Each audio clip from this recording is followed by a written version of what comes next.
to a great part of it with you. We are going to dive into the best week we've ever had. Why? Because we are growing. We're not stagnant. We're not settling to live average Joe Christian lives that look just like the world. We're not settling to have a repeat of last week's blah, which was a repeat of the weeks before.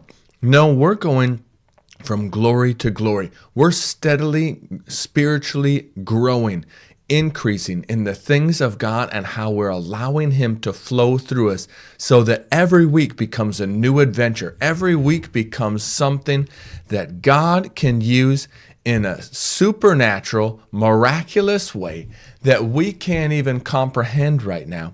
But in our obedience, He is faithful to do exceedingly abundantly above all we could ask or think, according to His power at work within us.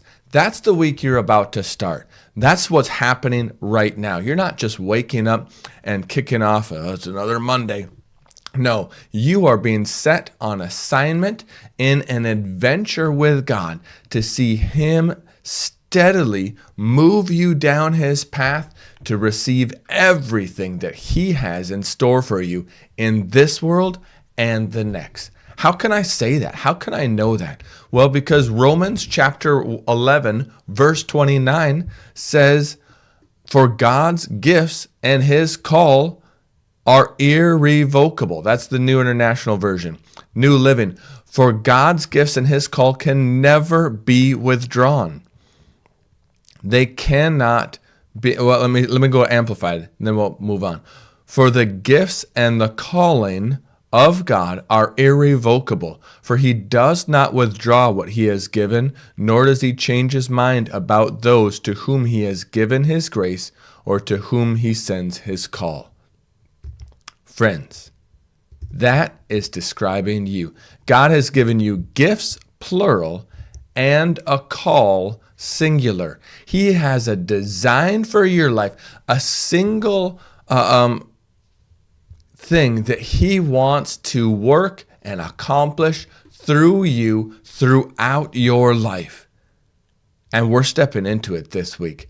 God is so good. By the way, I keep forgetting to say this. My name is Pastor Josh, pastor of Root of Revival Church, and then everything we do at rootbible.com. We're launching into a new series, Heaven's Health, and it is ridiculously good. So join us. Go to rootbible.com. Go to Heaven's Health.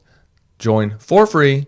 It costs nothing. And today there's elementary, junior high, and senior high classes that will be live at different times for homeschool students in the U.S. For those of you in Europe, you can jump in after school, which is amazing. So that's it. Now, God's calling for you is irrevocable.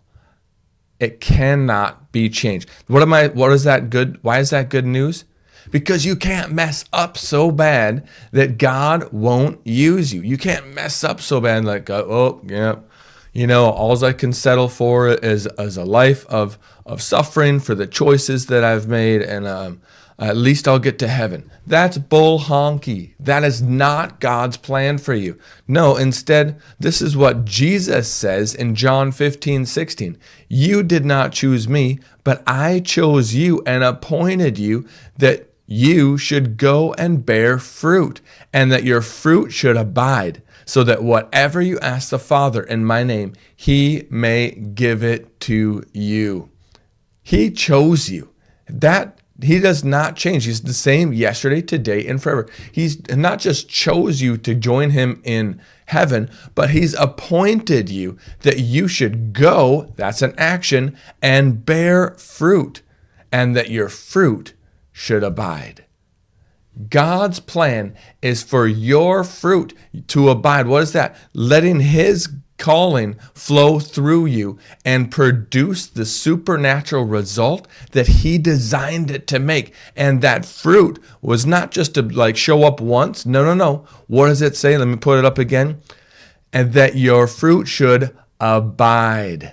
It's supposed to last. It's designed to be with you from now through the rest of your life and even beyond your life to leave a legacy of who God is in and through you, your family, your church, your city. God has a plan to initiate his kingdom in and through you so that the kingdom of God can come here and take the devil's kingdom by force. And that's through you. You're saying, no. That's through the big named people. That is not me.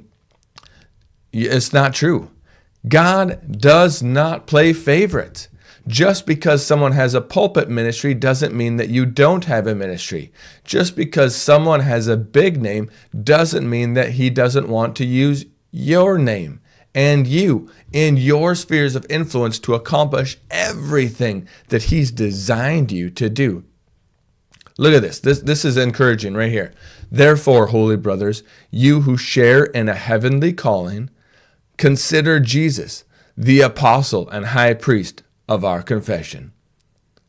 Jesus had a calling, and he was able to walk it out. How? By the Spirit. You have that same Spirit. The same Spirit that raised Christ from the dead now lives in you, and you have the same capability as Jesus to follow God's plan, to fulfill his calling, to use his gifts for his glory every day of your life. Not because I'm saying you're equal to Jesus. He was God. But what did he do? He laid aside, Philippians 2 says, he laid aside his Godhead and lived as a man, showing us, giving us the example that we can follow by the Spirit and begin accomplishing his best plans by the Spirit. Look, and this, let's go even farther here. The next verse, Hebrews chapter 3, verse 2. Let's do one. I'm going to show you one, then we'll get to this one. Therefore, holy brothers, you who share in a heavenly calling, consider Jesus, the apostle and high priest of our confession, who was faithful to him who appointed him, just as Moses also was faithful in all God's house. Some of you are like, wait a second. Now you've pointed out Jesus. You've pointed out Moses. I'm not Jesus. I'm not Moses. Think about Moses. Moses was a man who in our culture would say he was a man who grew up in an adopted family. His family had got rid of him at a very young age, even though they wanted him, they couldn't keep him. And he grew up learning and being schooled and everything in a culture that was not God's plan. It was the opposite of God's plan in a whole lot of ways. And then when he, in his excitement and zeal, he tried to step out into his calling and failed miserably. He knew God's calling on his life and tried to accomplish it in his own strength, and it didn't work. And so then he went into the desert for 40 years. Does that mean that God had abandoned him? No. God's giftings and callings are irrevocable. What happened? Moses was able to come back to free the Israelites and to walk in the freedom that God had for him to walk in, for him and for everyone around him. That's God's plan through you too. But unlike Moses, we have a connection and a relationship with God. We have the fullness of the Spirit poured out into our lives. We have the fullness of Christ living in and through us. Friends, you by God's power have more ability than Moses did to accomplish his calling.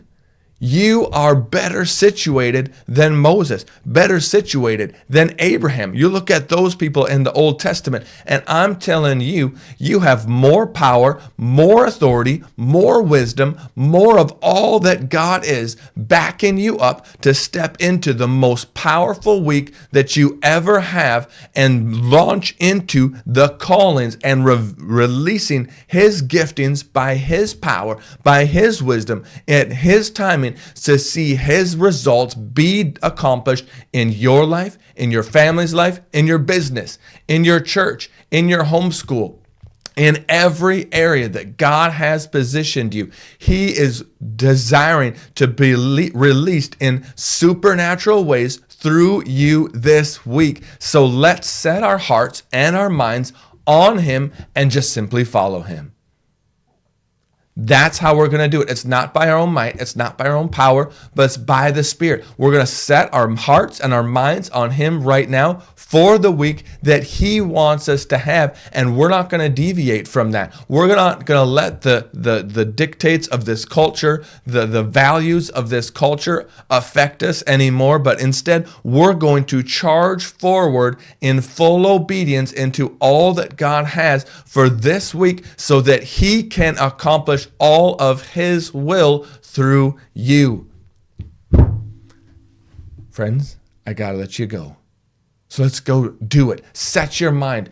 Talk to Him about it right now. God, I'm setting my mind and my heart on you. You lead me. You guide me. Fill my mouth. What do you want me to say today? What do you want me to do today? How do you want to bring glory to yourself through me and my family? And He's going to start speaking to you. He's going to show you. Trust Him, follow Him, obey Him, and you will see all of the benefits of the kingdom of God come pouring into your life, not because you've earned it, but because you've united with the one who owns it all, who has it all. And if it's no longer I that live, but Christ that lives within me, all that Christ is and all that Christ has becomes part of my identity because He is in me. All right, y'all. Have an amazing day. Have an amazing morning. Bye.